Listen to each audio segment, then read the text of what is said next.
जय Maharashtra public, कसे आहात तुम्ही? मस्त ना? मी पण मस्त. सो गाईज, आम्ही ना हम्पीमध्ये पोहोचलोय आणि आमच्या हॉटेल जे बुक केलं होतं ना तिथेच आलेलो आहे. फ्रेश वगैरे झालोय आणि आता आम्ही चाललोय जेवायला. चला आमच्यासोबत जेवायला.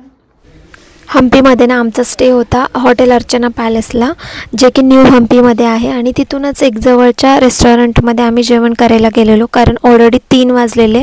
तर रात्री पुण्यावरून 1 वाजता जर ट्रेनमध्ये बसलो तर पूर्ण हम्पीमध्ये पोचायला ना 3 वाजता. तर 3 वाजता आम्हाला खूप भूक लागली होती. मग पहिल्यांदा आम्ही जेवण करायला गेलेलो. तर हॉटेलच्या अगदी 500 मीटर अंतरावरतीच इटालियन कॅफे होतं, जिथे प्रत्येक प्रकारचं फूड भेटते. तर तिथे आम्ही लंच केला आणि त्याच्यानंतर आजूबाजूला जे पण जवळ आहे ना तिथे पाहायला आम्ही गेलेलो. तर फर्स्ट आमचा प्लॅन होता की शिवलिंग बघायचं, नरसिंहाचं मंदिर बघायचं आणि कृष्ण मंदिर करून मग आपण कोराकल राईड करायला जायचं, असा आमचा प्लॅन होता. तर मग फर्स्ट आम्ही शिवलिंग आणि नरसिंहाचं जे मंदिर आहे ना तिथे आलेलो. तर तिथे खूप मोठा परिसर आहे आणि एकदम प्रसन्न असं वातावरण आहे आणि शांत आहे सगळीकडे. अजिबात असा गोंधळ वगैरे नाही आणि जास्त गर्दीसुद्धा नव्हती, कारण की ऑलरेडी 4 वाजून गेलेले होते, त्यामुळे गर्दी तर कमीच होती. तर शिवलिंग इथलं खूप महत्त्वाचं आहे की शिवलिंग असं आहे की त्याची उंची आहे ना ती 3 मीटरची आणि ते एकाच दगडापासून तयार केलेलं आहे. तर हे जे मंदिर आहे ना याच्या गाभाऱ्यामध्ये पूर्णपणे ना पाणी असतं, जे की तुंगभद्रा नदीचं फ्लो त्याच्यामध्ये म्हणजे ऑलरेडी आहे तो. तर तिथे कंटिन्यू पाणी असतं, त्याच्यामुळे तिथे दरवाजा वगैरे सगळं बंद ठेवलेलं आहे. आणि ही जी शिवलिंगाची मूर्ती आहे ना याला 3 डोळे होते आधी, पण आता ते नाही दिसत आहेत. तर अशी ही शिवलिंगाची 3 मीटर उंचीची भव्य अशी मूर्ती घनाकार मंदिरामध्ये पाण्यात उभी आहे. तर ही जी आहे ना इथलं एक विशेष आकर्षण आहे, कारण ती खूप भव्य आहे आणि बघायला खूप छान वाटतं याच्यामध्ये. तर याच्या शेजारीनं नरसिंहाची मूर्ती आहे आणि नरसिंह आणि शिवलिंग हे दोन्ही शेजारी शेजारी मंदिर आहेत, जे की कृष्ण मंदिराच्या अगदीच थोड्या अंतरावरती आहेत. तर ही दोन्ही मंदिरं बघून मग आम्ही कृष्ण मंदिराकडे जाणार आहे. तर कृष्ण मंदिरसुद्धा खूप छान आहे. त्याच्यामधले खांब, तिथली म्हणजे ऐतिहासिक ज्या पण गोष्टी आहेत ना त्या खूप छान आहेत हम्पीमधल्या. आणि ही मंदिरांपासूनच आम्ही स्टार्ट केलेलं.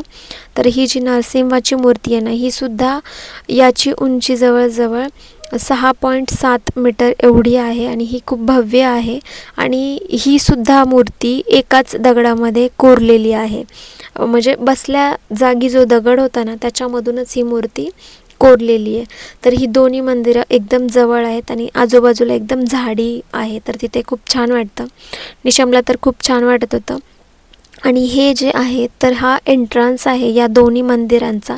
तर ॲक्च्युली आम्ही दुसऱ्या बाजूने आलेलो, तर मग जे फर्स्ट एंट्री आहे ना ती मला घेता नाही आली, म्हणून मी अशी नंतर तिकडे गेले होते. तर पूर्ण जे पण एंट्रन्स वगैरे आहेत ना प्रत्येक मंदिरांचे ते पूर्ण दगडांचेच आहेत. तर हा स्लॅबसुद्धा दगडांचाच आहे. तर इथे इतकं थंड वाटत होतं ना, खूप म्हणजे खूप थंड. तर अशी नरसिंह आणि शिवलिंगाची 2 मंदिरं शेजारी शेजारी आहेत. तर याच्यानंतर आम्ही जाणार आहे कृष्ण मंदिराकडे. तर हे आहे कृष्ण मंदिर आणि कृष्ण मंदिराचं जे फ्रंट गेट आहे ना तेच खूप भव्य आहे. तर आतमध्ये मंदिर कसं असणार, तर या कृष्ण मंदिराच्या समोरच ना बाजारपेठा आहेत. तर त्या बाजारपेठासुद्धा पूर्ण दगडांच्या आहेत. तर पूर्वी तिथे बाजारसुद्धा भरायचा आणि हे कृष्ण मंदिर 1500च्या काळामध्ये बांधलेलं आहे, तरीसुद्धा त्याचे अवशेष अजूनही इथं आहेत. आणि अजून एक गोष्ट म्हणजे आत्ता सध्या तरी इथे कृष्णाची पूजा होत नाही, त्याच्यामुळे इथले गाभारे पूर्णपणे बंद आहेत आणि इथे फक्त मंदिरांचे अवशेष राहिलेले आहेत शिल्लक.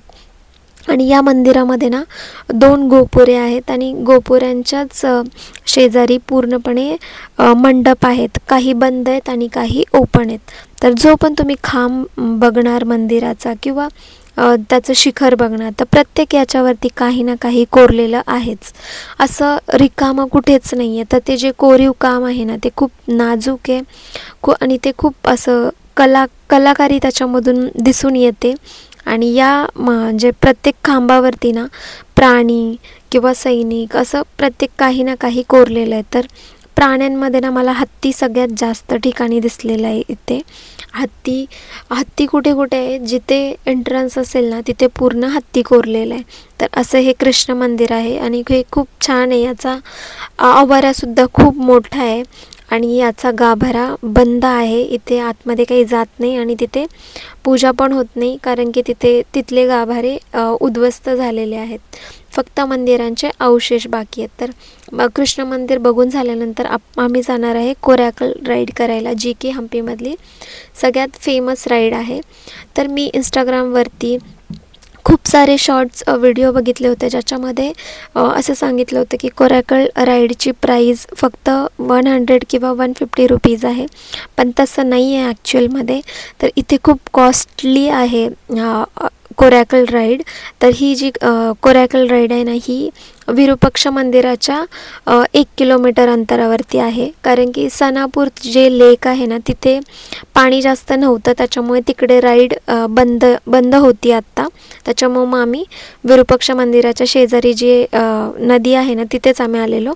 तर ही नदी दुसरी तिसरी कोणती नसली, ही तुंगभद्रा नदीच आहे. तर जिथे पण आम्ही नदीला गेलो ती पूर्ण तुंगभद्रा नदीच आहे. तर ही हम्पी हे शहर पूर्णपणे तुंगभद्रा नदीच्या काठावरच वसलेलं आहे. तर इथला निसर्ग खूप छान आहे, खूप भारी वाटतं. तिथे पूर्ण दगड आणि पाणी आणि निसर्ग असं काहीतरी वेगळंच आहे, जे महाराष्ट्रात मी पाहिलेलं नाही आहे, ते मला तिथे पाहायला मिळालं. तर असं म्हणतात ना की प्रत्येक ठिकाणचा निसर्ग वेगवेगळा असतो, तसंच काहीतरी हे आहे. आणि जिथे पण आम्ही नदीकिनारी गेलो आहे ना, तर त्याच्यामध्ये ना मला शिवलिंग छोटे छोटे कोरलेले आहेतच तिथे. तर खूप वेळ आम्ही वाट बघितली आणि त्याच्यानंतर आम्हाला आमचा टर्न आला कोरॅकल राईडमध्ये बसण्याचा.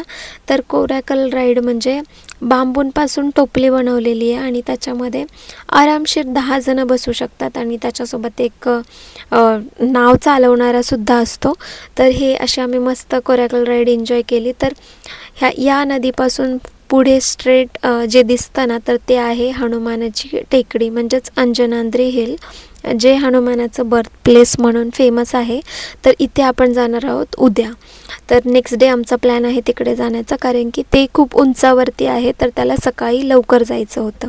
त्यामुळे आत्ता आम्ही जवळचे जे प्लेसेस होते ना ते कवर केले आणि उद्याचा दिवस आम्ही तिकडे जाण्यासाठी ठेवला. आणि तसं पण ते हम्पीच्या दुसऱ्या बाजूला आहे, त्याच्यामुळे तिकडे जाण्यासाठी आपल्याला एक ना स्पेशल डे ठेवावा लागतो.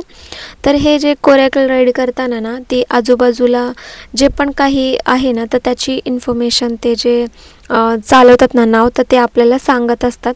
तर तिथे ना अशी काही ठिकाणं आहेत की जिथे मेडिटेशन करण्याची प्लेसेस आहेत, म्हणजे गुफा आहेत वेगवेगळ्या. आणि एक नंदीसुद्धा आहे या दगडांमध्ये. तर त्या नंदीच्या समोरच आहे ना शिवचं मंदिर बनणार होतं, पण ते काही कारणास्तव बनलेलं नाही आहे. तर ते त्याच्याबद्दलच सगळं इन्फॉर्मेशन सांगत होते. तर ही जी टोपलीतली राईड आहे ना, ती निशमला खूपच आवडली होती. तर बोलायचं अजून थोडा वेळ थांबूया. तर पुढे गेल्यावरती ना ती जी टोपली आहे ना, ती पूर्ण सर्कलमध्ये सुद्धा त्यांनी फिरवली होती. तर ते खूप छान वाटत होतं. नॉर्मली आपण जे होडीमध्ये बसून एन्जॉय करतो ना, त्यापेक्षा ही राईड थोडीशी वेगळीच आहे आणि खूप भारी वाटतं. तर ही आत्ता लोकांना खूप वेगळं वाटतं, पण ही जी कोरॅकल राईड आहे ना, ही पूर्वीपासूनच फेमस आहे.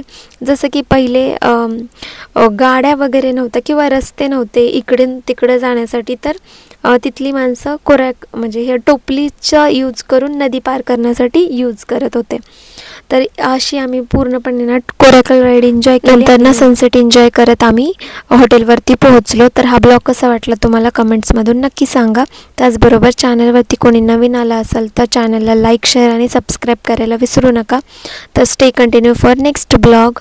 आणि उद्याच्या ब्लॉगमध्ये आपण जाणार आहोत अंजनाद्री हिलवरती, जे की हनुमानाचं बर्थ प्लेस आहे आणि इथली खूप फेमस जागा आहे जी रामायणाशी कनेक्टेड आहे.